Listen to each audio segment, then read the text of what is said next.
ದ್ವಿತೀಯ PUC ಅರ್ಥಶಾಸ್ತ್ರ ಅದರಲ್ಲೂ ಸೂಕ್ಷ್ಮ ಅರ್ಥಶಾಸ್ತ್ರ ಅಧ್ಯಾಯ 1ರ ಸಂಪೂರ್ಣ ಪ್ರಶ್ನೋತ್ತರಗಳನ್ನ ನಾನು ಈ ಒಂದು ವಿಡಿಯೋದಲ್ಲಿ ಚರ್ಚೆ ಮಾಡ್ತಾ ಇದ್ದೇನೆ. ಯಾಕಂತಂದ್ರೆ ಘಟಕ ಪರೀಕ್ಷೆ ಎಲ್ಲದಕ್ಕೆ ಅದು ಯೂಸ್ ಆಗುತ್ತೆ. ಇಂಪಾರ್ಟೆಂಟ್ ಕ್ವೆಶನ್ಸ್ ಯಾವ್ಯಾವುದು ಅದನ್ನು ಕೂಡ ನಾನು ಚರ್ಚೆ ಮಾಡ್ತೇನೆ. ಟೆಲಿಗ್ರಾಮ್ ಚಾನಲ್ಗೆ ಹೋಗಿ ಜಾಯ್ನ್ ಆಗಿ ಎಲ್ಲಾ ರೀತಿಯ PDF ನೋಟ್ ಸಿಗುತ್ತೆ. ನಮ್ಮ ಚಾನಲ್ ಅನ್ನ ಯೂಟ್ಯೂಬ್ ಚಾನಲ್ ಅನ್ನ ಸಬ್ಸ್ಕ್ರೈಬ್ ಮಾಡ್ಕೊಳ್ಳಿ, ನಿಮ್ಗೆ ಎಲ್ಲಾ ರೀತಿಯ ಕ್ಲಾಸಸ್ ಇಂಪಾರ್ಟೆಂಟ್ ಕ್ಲಾಸಸ್ ಸಿಗುತ್ತೆ. ಇನ್ಸ್ಟಾಗ್ರಾಮ್ ಹೋಗಿ ಫಾಲೋ ಮಾಡಿ, ಲಿಂಕ್ ಅನ್ನ ಡಿಸ್ಕ್ರಿಪ್ಷನ್ ಬಾಕ್ಸ್ ಅಲ್ಲಿ ಕೊಟ್ಟಿದ್ದೀನಿ. ಎಲ್ಲಾ ರೀತಿಯ ನೀವು ನಮ್ಮನ್ನ ಕಾಂಟ್ಯಾಕ್ಟ್ ಮಾಡಬಹುದು, ಕ್ವೆಶನ್ ಕೂಡ ನೀವು ನನ್ನಲ್ಲಿ ಕೇಳಬಹುದು. ಹಾಗಾದ್ರೆ MCQ ಬಿಟ್ಟ ಸ್ಥಳ ಹೊಂದಿಸಿ ಬರೆಯಿರಿ. 1 ಅಂಕದ ಪ್ರಶ್ನೆ, 2 ಅಂಕದ ಪ್ರಶ್ನೆ, 4 ಅಂಕದ ಪ್ರಶ್ನೆ ಈ ಒಂದು ಅಧ್ಯಾಯದಿಂದ ಕೇಳಲಾಗುತ್ತೆ.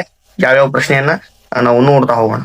ಒಂದು ಆರ್ಥಿಕತೆಯ ಕೊರತೆ ಸಂಪನ್ಮೂಲಗಳು ಅಂತಂದ್ರೆ ಅದು ಸ್ಪರ್ಧಾತ್ಮಕ ಬಳಕೆಯನ್ನ ಹೊಂದಿರತಕ್ಕಂಥದ್ದು. ಒಂದು ಆರ್ಥಿಕತೆಯ ಒಳಗೊಂಡಿರೋ ಕೇಂದ್ರೀಯ ಸಮಸ್ಯೆಗಳು ಯಾವುವು ಅಂತಂದ್ರೆ ಏನನ್ನ ಉತ್ಪಾದಿಸಬೇಕು, ಯಾರಿಗಾಗಿ ಉತ್ಪಾದಿಸಬೇಕು, ಹೇಗೆ ಉತ್ಪಾದಿಸಬೇಕು, ಈ ಮೇಲಿನ ಎಲ್ಲವೂ ಉತ್ತರ ಡಿ ಆಗಿರ್ತಕ್ಕಂಥದ್ದು. ಅದಾದ ನಂತರ ನೆಕ್ಸ್ಟ್ ನೋಡೋದಾದ್ರೆ ಕೆಳಗಿನ ಯಾವುದು ಸೂಕ್ಷ್ಮ ಅರ್ಥಶಾಸ್ತ್ರದ ಒಂದು ಉದಾಹರಣೆ ಅಂತಂದ್ರೆ ಅದು ಅನುಭೋಗಿ ವರ್ತನೆ ಇಲ್ಲ ಕೊಟ್ಟಿದ್ದೀನಿ.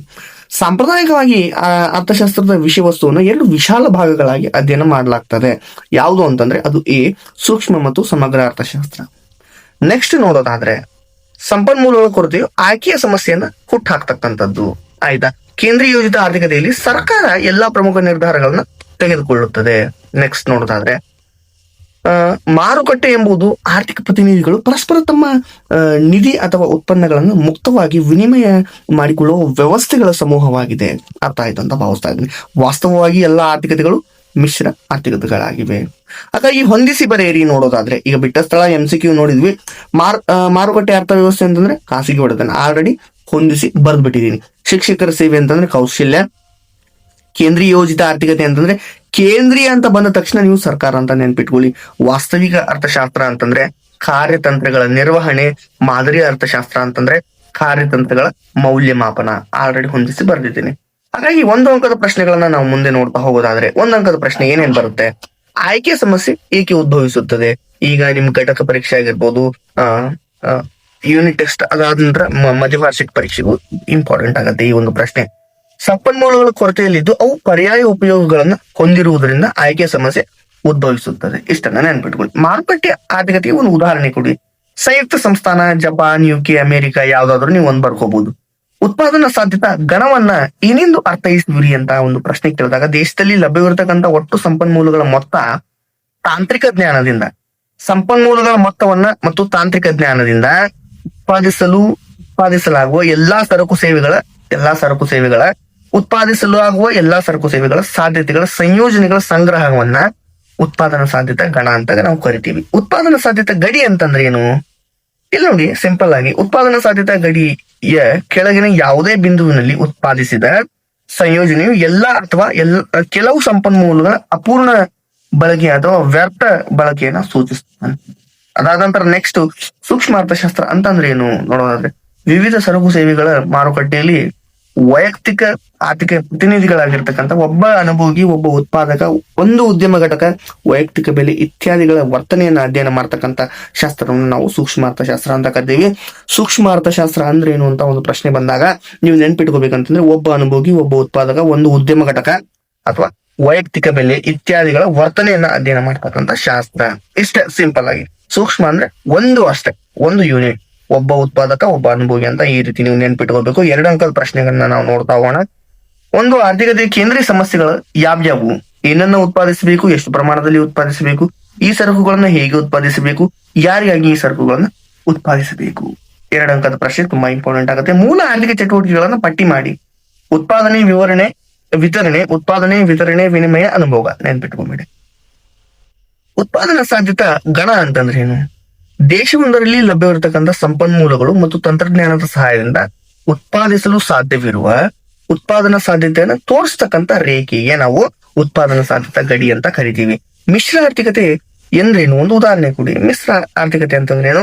ಸರ್ಕಾರ ಮತ್ತು ಖಾಸಗಿ ಎರಡೂ ಒಟ್ಟಿಗೆ ಕೆಲಸ ಮಾಡಿದ್ರೆ ಅದು ಮಿಶ್ರ ಆರ್ಥಿಕತೆ ಅಂತ ನಾವು ಕರಿತೀವಿ. ಯಾವ ಆರ್ಥಿಕತೆಯಲ್ಲಿ ಉತ್ಪಾದನಾ ಸಾಧನಗಳು ಖಾಸಗಿ ಮತ್ತು ಸರ್ಕಾರದ ಒಡೆತನದಲ್ಲಿದ್ದು ಸರಕು ಸೇವೆಗಳನ್ನ ಖಾಸಗಿ ಮತ್ತು ಸರ್ಕಾರಗಳೆರಡೂ ಸೇರಿ ಉತ್ಪಾದನೆ ಮಾಡ್ತಾ ಇದ್ರೆ ಅಂತಹ ಆರ್ಥಿಕತೆಯನ್ನು ನಾವು ಮಿಶ್ರ ಆರ್ಥಿಕತೆ ಅಂತ ಕರಿತೀವಿ.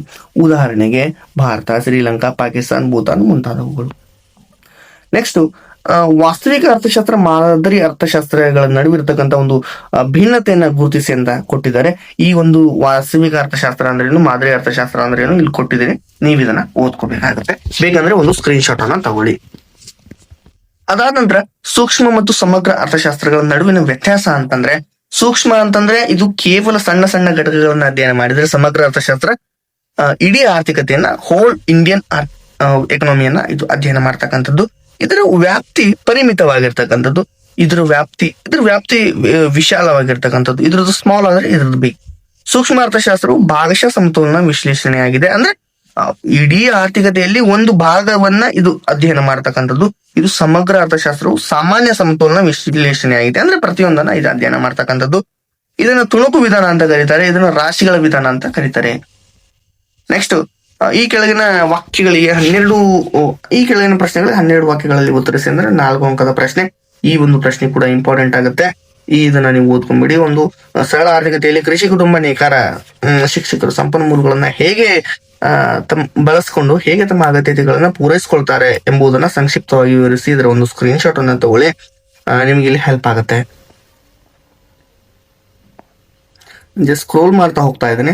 ಒಂದು ಆರ್ಥಿಕತೆಯ 3 ಕೇಂದ್ರೀಯ ಸಮಸ್ಯೆಗಳ ವಾದ ಹೇಳದ್ನಲ್ಲ, ಏನನ್ನ ಉತ್ಪಾದಿಸಬೇಕು ಮತ್ತು ಎಷ್ಟು ಪ್ರಮಾಣದಲ್ಲಿ ಉತ್ಪಾದಿಸಬೇಕು, ಯಾರಿಗಾಗಿ ಉತ್ಪಾದಿಸಬೇಕು, ಹೇಗೆ ಉತ್ಪಾದಿಸಬೇಕು, ಇವೇ ಪ್ರಶ್ನೆಯಲ್ಲಿ 2 ಅಂಕಕ್ಕೆ ಹೇಳಲಾಗುತ್ತೆ. ಅದಾದ ನಂತರ ನೆಕ್ಸ್ಟ್ ಪ್ರಶ್ನೆಯನ್ನು ನೋಡೋದಾದ್ರೆ ಉತ್ಪಾದನಾ ಸಾಧ್ಯತಾ ಗಡಿಯನ್ನ ವಿವರಿಸಿ ಅಂತ ಕೊಟ್ಟಿದ್ದಾರೆ. ಇದು ತುಂಬಾ ಇಂಪಾರ್ಟೆಂಟ್. ಈ ಬಾರಿ ಈ ಪ್ರಶ್ನೆಯನ್ನ ಕೇಳುವಂತ ಸಾಧ್ಯತೆ ಇದೆ, ನೆಗ್ಲೆಕ್ಟ್ ಮಾಡಬೇಡಿ. ತುಂಬಾ ಇಂಪಾರ್ಟೆಂಟ್ ಪ್ರಶ್ನೆ. ಇಲ್ಲಿ ಕೋಷ್ಟಕವನ್ನ ಹಾಕ್ಬೇಕು. ಅದೇ ರೀತಿ ಕೋಷ್ಟಕವನ್ನ ಹಾಕಿ ಇಲ್ಲಿ ನೋಡಿ, ಈ ರೀತಿ ಚಿತ್ರವನ್ನ ತೆಗಿಬೇಕಾಗತ್ತೆ. ಚಿತ್ರವನ್ನ ಯಾವ ರೀತಿ ತೆಗಿಬೇಕಂತಂದ್ರೆ, ಇಲ್ಲಿ ನೋಡಿ, ಮೊದಲು ನೀವ್ ಏನ್ ಮಾಡ್ತೀರಾ ಅಂತಂದ್ರೆ ಈ ರೀತಿ ಬರ್ಕೊಂಡು ಈ ರೀತಿ ಹೀಗ್ ಮಾಡಕ್ ಹೋಗ್ತೀರಾ, ಅದು ತಪ್ಪು. ಚಿತ್ರವನ್ನ ಯಾವತ್ತೂ ಕೂಡ ಈ ರೀತಿ ಮಾಡಿ, ಮೊದಲು ಈ ರೀತಿ ಈ ಒಂದು ಈ ರೇಖೆಯನ್ನು ಹಾಕೊಂಡು ನೆಕ್ಸ್ಟ್ ಈ ರೀತಿ ಮಾಡ್ಕೋಬೇಕು. ಇದು ಚಿತ್ರ ತೆಗೆಯತಕ್ಕಂತ ಒಂದು ಉದಾಹರಣೆ. ಇದು ಏನಿದೆಯಲ್ಲ, ಇದು ಈ ರೇಖೆ, ಈ ರೇಖೆ, ಇದನ್ನ ನೆನ್ಪಿಟ್ಕೊಂಡ್ಬಿಡಿ. ಇಲ್ಲಿ ಏನಿದೆಯಲ್ಲ ಅದನ್ನ ನಾನು ಹೇಳಿದ್ದೀನಿ, ನೆನ್ಪಿಟ್ಟು ಇದನ್ನ ನೋಡ್ಕೊಳ್ಳಿ. ನೆಕ್ಸ್ಟ್, ಕೇಂದ್ರೀಯ ಯೋಜಿತ ಆರ್ಥಿಕತೆಯನ್ನ ಕುರಿತು ಬರೆಯಿರಿ. ಇದು ಕೊಟ್ಟಿದ್ದೀನಿ, ಉತ್ತರವನ್ನ ನೀವು ನೋಡ್ತಾ ಹೋಗ್ಬೇಕಾಗತ್ತೆ. ಬೇಕಂದ್ರೆ ಒಂದು ಸ್ಕ್ರೀನ್ ಶಾಟ್ ತಗೊಳ್ಳಿ. ಅದು ತಲೆ ಕೆಡಿಸ್ಕೋಬೇಡಿ, ನಾನು ಆಲ್ರೆಡಿ PDF ನ ನಿಮ್ಗೆ ಕೊಡ್ತೀನಿ. ಈ ಒಂದು PDF ನ ನೀವು ಅಲ್ಲಿ ಟೆಲಿಗ್ರಾಮ್ ಚಾನಲ್ ಅಲ್ಲಿ ತಗೋಬಹುದು.